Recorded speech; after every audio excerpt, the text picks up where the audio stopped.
آج جس معصوم کی شہادت ہم منا رہے ہیں یہ بھی بڑی مظلوم شہادت ہے. ایسی ہی شہادت ابھی آپ نے 28 صفر کو امام حسن مجتبیٰ کی دیکھی کہ زہر سے آپ کا جسم سبز ہو گیا. اور یہاں بھی یہ جو مظلوم امام ہے ہمارا 11واں معصوم، جو زہر ان کو کھانے میں دیا گیا تو اس سے آپ کا جسم پیلا ہو گیا، آپ کا جسم زرد پڑ گیا. اور 3 دن ہمارا یہ امام زہر کھا کے تڑپا، 3 دن. اور حکومت ظاہر ہے کہ آپ کو معلوم ہے امام کی مخالفت میں ہے، امام انہی کے قیدی ہیں، اور حکومت نے ہی زہر دیا. اور زہر دینے کے بعد طبیب بھی اپنے بھیجے ہیں، اس لیے بھیجے ہیں کہ امام اس زہر سے جانور نہ ہو سکے اور اس زہر سے ہی آپ اس دنیا سے رخصت ہو جائیں. اور وہ طبیب برابر اعلان کر رہے ہیں، عوام کو بتا رہے ہیں، عوام کو گمراہ کر رہے ہیں کہ امام کی طبیعت اچانک خراب ہو گئی ہے، انہیں کوئی زہر نہیں دیا گیا. لیکن امام 3 دن تڑپے اس زہر کے ساتھ. اور جو آپ کا غلام تھا عقید، وہ کہتا ہے کہ میں امام کے ساتھ تھا، میں فرزند رسول کو تڑپتا ہوا دیکھ رہا تھا. دیکھیں کتنی مصیبت کی بات ہے کہ بیٹا بھی غیبت میں ہو اور باپ تڑپ رہا ہو، اور 28 برس کی عمر ہے امام کی. غلام کہتا ہے کہ امام نے جس دن شہادت تھی، آج کا جو دن تھا امام کی شہادت کا، تو امام نے وضو کے لیے پانی مانگا. آپ نے وضو کیا، نماز پڑھی، اور نماز پڑھنے کے بعد آپ نے کہا مجھے پلانے کے لیے پانی کوزے میں وہ لے کر آؤ. غلام کہتا ہے کہ میں پانی لے کر آیا، امام نے ہاتھ میں کوزہ لیا، لیکن آپ کے جسم میں راشا تھا، آپ پانی پی نہیں سکے، پانی لبوں تک لے جا نہیں سکے، یہاں تک کہ آپ نے پیالہ کنیز کو واپس کر دیا اور آپ خاموش ہو گئے. یعنی آپ اس دنیا سے رخصت ہوئے. جب آپ اس دنیا سے رخصت ہوئے اور زمانے کے امام جن کو آج ہم پرسہ دینے کے لیے آئے ہیں، یہ داغ بھی زمانے کے امام کے دل پر رہ گیا کہ میرا بابا دنیا سے پیاسا گیا. عزیزانو، یہ پیاس جو ہے آل محمد کے لیے بہت اہمیت رکھتی ہے. جب سید سجاد نے اپنے بابا کی قبر بنائی تھی نا، تو انگلی سے قبر پہ لکھا تھا ہاذا قبر عطشان، یہ پیاسے کی قبر. اور آج زمانے کا امام کربلا کی طرف رخ کر کے کہہ رہا ہے کہ اے میرے جد مظلوم حسین، آپ پیاسے دنیا سے رخصت ہوئے اور میرا بابا بھی پیاسا ہی دنیا سے رخصت ہوا. عزیزانو، آج 8 ربیع الاول کا جو دن تھا، یہ قیامت بن کے جناب فاطمہ زہرا کے گھر میں آیا کہ ہمارا 11واں معصوم دنیا سے جا رہا ہے. لیکن عزیزانو، 11ویں معصوم کے غم میں اور باقی کے معصومین کے غم میں ایک فرق ہے کہ باقی کے معصومین جن کی شہادت آپ مناتے ہیں، ان کے وارث بھی دنیا سے جا چکے ہیں. اگرچہ کہ اب سب کے وارث امام زمانہ ہی ہے، لیکن 11ویں معصوم کا جو وارث ہے وہ خدا رکھے ابھی زندہ ہے. اس لیے آج جب ہم نے یتیمی کا پرسہ دیں گے تو یہ کہیں گے کہ مولا ویسے تو آپ پہلی محرم سے رو رہے ہیں، کیونکہ یہ ہمارا وہ معصوم ہے نا جو کربلا والوں کا پرسہ پہلی محرم سے لے رہا ہے. ہمارا 12واں امام ہر مجلس میں آتے ہیں اور آ کر کربلا والوں کا پرسہ لیتے ہیں، اور ایک جملہ ضرور کہتے ہیں، کربلا کی طرف رخ کر کے کہتے ہیں، اے میرے جد مظلوم، کربلا میں میں آپ کی نصرت نہ کر سکا، لیکن اب میں صبح شام خون کے آنسو بہاتا ہوں. اور ہم کہیں گے مولا آپ کے مصائب کربلا والوں کے مصائب سے ملتے جلتے ہیں. مولا وہاں بھی ایک بیٹا تھا جو آخری وقت باپ کے سرہانے نہ آ سکا، اور مولا یہاں آپ بظاہر غیبت میں تھے لیکن باپ کے سرہانے نہیں آ سکے، آپ غیبت میں تھے. یہ کربلا والوں کے مصائب سے مصائب ملتے جلتے ہیں. اور مولا جب آپ آئے باپ کے سرہانے، آپ جب شہادت ہو گئی تو آپ آ گئے، اپنے بابا کے سرہانے آ گئے. آپ نے غسل و کفن بھی دے دیا، آپ کو اتنی مہلت مل گئی.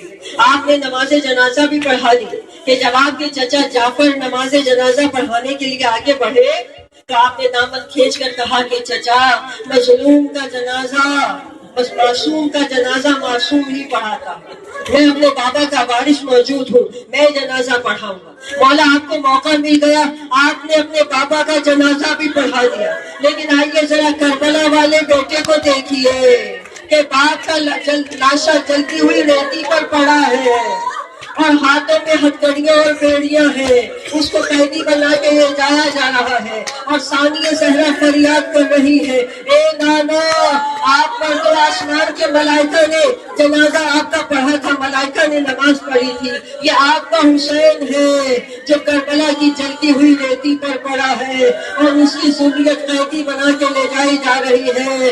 سزاداران حسین، تھوڑی سی دیر میں آپ کی زحمت تمام ہو جائے گی، یہ صف اعضا اٹھ جائے گی۔ اس سال کی آخری صف اعضا ہے، اب اگلے برس جو زندہ رہے گا وہی اس صف اعضا پر آ کر بیٹھے گا، وہی ماتم کرے گا۔ آج جب اس صف اعضا سے آپ اٹھنے لگے، ایک جملہ کہنا، آقا ذاتی زینب ہمارا پرسہ قبول کر لے، یا جناب زہرا ہم 72 شہیدوں کا پرسہ دیتے ہیں، ہماری غلطیوں کو معاف فرمائے، ہمارے پرسے کو قبول فرمائے۔ عزاداران حسین، ارے ان بیویوں کے گھروں سے 5 برس تک دھواں نہیں اٹھا تھا۔ بعد کربلا یہ بیویاں کس طرح روئی ہے، جناب رباب اس طرح روئی کہ آنکھوں کے آنسو خشک ہو گئے۔ جناب رباب کبھی علی اصغر کی کمسنی کا مرثیہ پڑھتی، کبھی سکینہ کی تنہائی کا، کبھی حسین کی مظلومی کا، اتنا گریہ کیا یہاں تک کہ مختار نہیں، جو کل آپ عید منائیں گی نا، جو کل آپ عید منائیں گی، کہ عید کس خوشی کی ہے کہ کل صبح کا وہ وقت تھا 66 ہجری میں، کربلا کے 5 سال کے بعد، کہ جب کل کے دن ان ملعونوں کے سر چوتھے امام کے دسترخوان پہ پہنچے تھے اور امام مسکراتے ہوئے گھر کے اندر داخل ہوئے، جا کر بیویوں سے کہا آج یہ سوگ بڑھا دو، آج یہ کالے کپڑے اتار دو، گھر میں اچھا کھانا پکاؤ۔ مدت کے بعد اہل بیت کے گھر سے دھواں اٹھا اور جب مختار نے خط بھیجا، حرملہ کا سر بھیجا اور ساتھ میں خط بھیجا، خط میں لکھا آقا میں نے سنا ہے میری آقا زادی رباب ٹھنڈا پانی نہیں پیتی، چھاؤں میں نہیں بیٹھتی، مولا یہ حرملہ کا سر بھیج رہا ہوں، میری جانب سے میری آقا زادی سے کہنا اب تو ٹھنڈا پانی پی لیں، اب تو چھاؤں میں بیٹھ جائیں، آپ کے اثر کا قاتل مارا گیا۔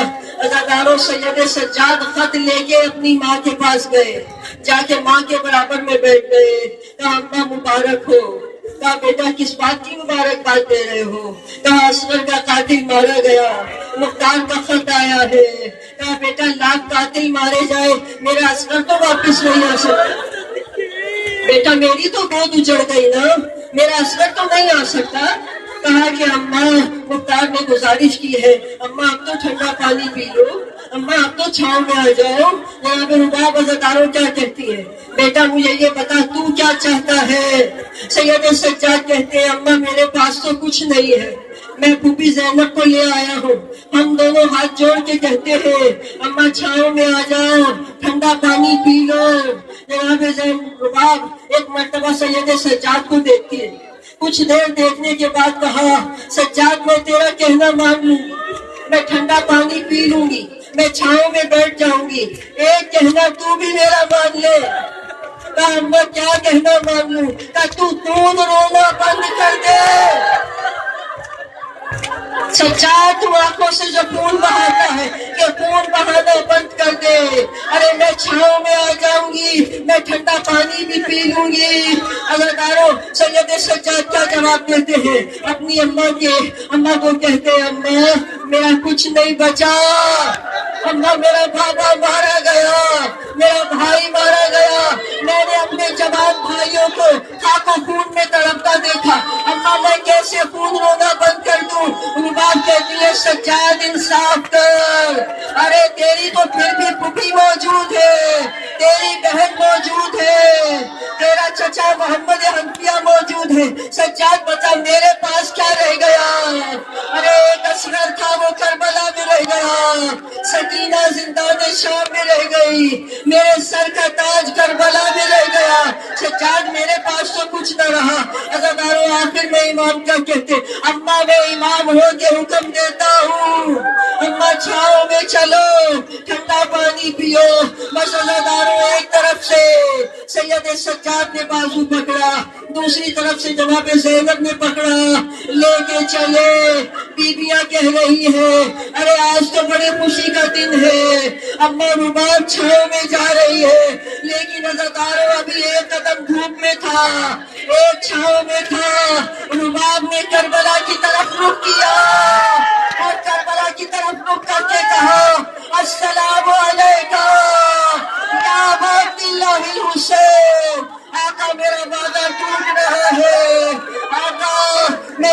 میں نہیں جانا چاہتی، میرا وعدہ نہ ٹوٹے، میرے وعدے کی لاج رکھنا۔